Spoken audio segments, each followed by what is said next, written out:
The night air felt heavy and silent across suburban California. Inside a quiet family home, a husband and wife slept peacefully while their children rested nearby. Outside, nothing seemed unusual. The neighborhood looked safe, ordinary, and calm. Beneath the darkness of midnight, but hidden in the shadows, someone was already watching the house carefully. He had studied the neighborhood for hours. He knew which doors remained unlocked. He moved silently through backyards like a ghost blending into the darkness. Then suddenly, sometime after midnight, the family awoke to the beam of a flashlight pointed directly into their faces. A masked man stood beside the bed holding a gun. His voice sounded cold, controlled, and terrifyingly calm. He ordered the couple onto the floor before tying them with shoelaces taken from inside their own home. Plates were stacked on the husband's back while the intruder dragged the terrified wife into another room.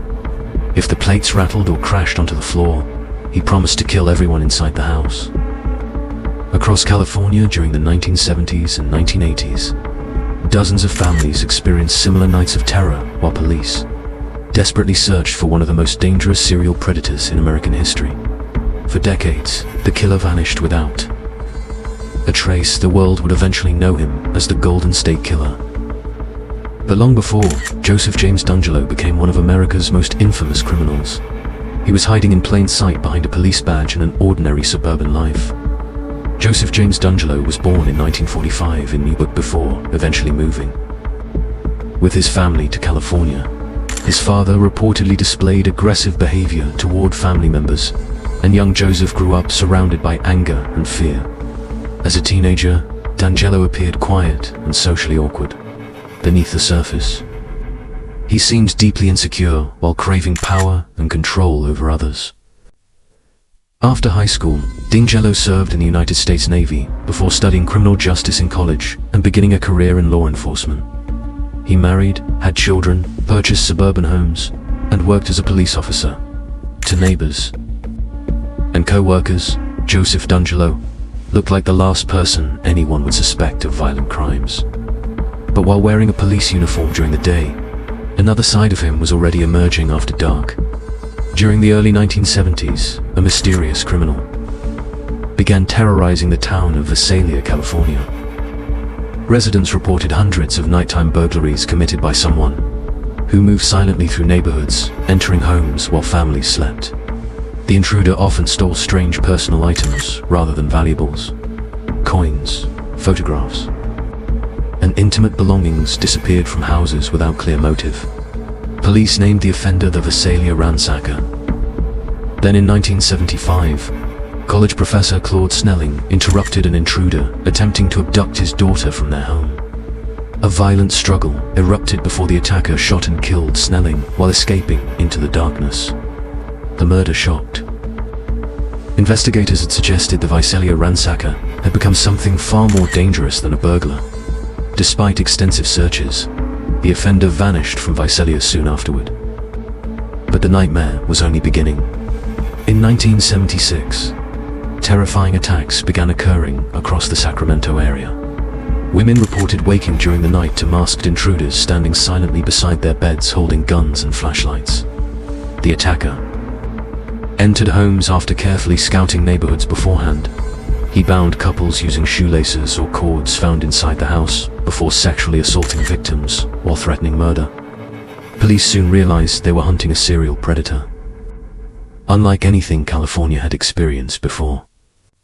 The offender became known as the Area Rapist. His attacks spread terror across suburban communities throughout Northern California. Families installed alarms, purchased firearms, and formed neighborhood patrols. Yet despite enormous police pressure, the attacker continued striking while evading capture. He prowled neighborhoods for days or weeks before attacking. Victims later discovered signs someone had secretly entered homes earlier to unlock windows or move objects around. Some reported receiving strange phone calls before attacks occurred. As years passed, the crimes evolved again. By the late 1970s, murders connected to the offender began appearing across California. Couples were found bludgeoned to death inside homes after nighttime break-ins. Investigators slowly realized the Visalia Ransacker, Area Rapist, and emerging serial killer might actually be the same person. Eventually, the crimes became linked under a single, terrifying name: the Golden State Killer. Between the 1970s and 1980s, the Golden State Killer committed at least 13 murders, dozens of sexual assaults, and hundreds of burglaries across California. Then suddenly, the attacks stopped completely. Years passed without new crimes linked to the case. Investigators retired, evidence aged, and leads collapsed into dead ends. The Golden State Killer became one of America's most haunting, unsolved mysteries. But investigators refused to forget. Throughout the 1990s and early 2000s, advances in DNA technology transformed criminal investigations. Detectives revisited old evidence collected from crime scenes decades earlier.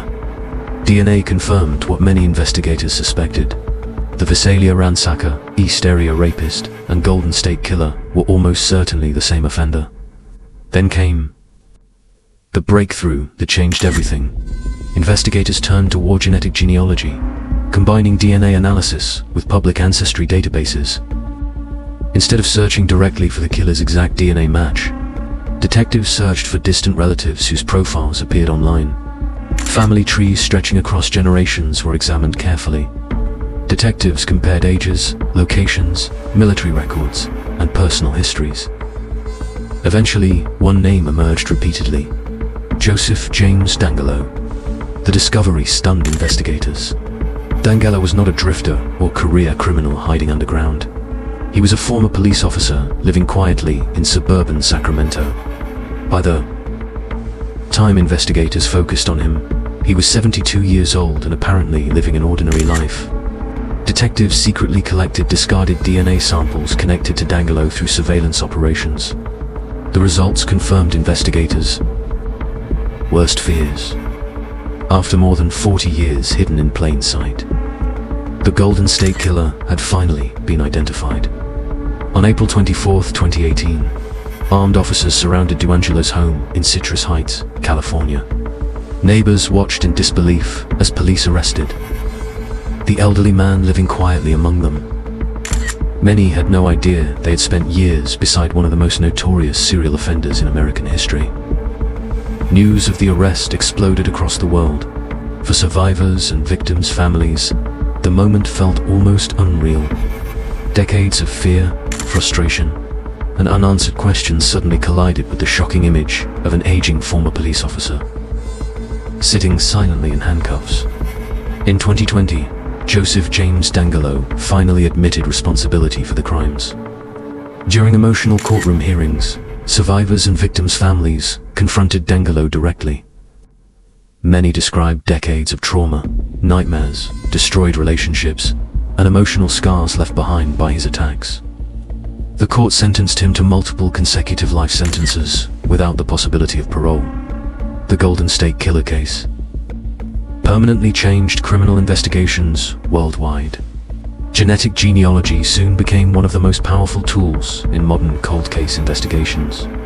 Yet beyond the science and headlines, the case remains deeply disturbing for one reason. Joseph James D'Angelo spent years living an ordinary life while carrying terrifying secrets invisible to everyone around him. He worked as a police officer sworn to protect communities while secretly terrorizing families at night.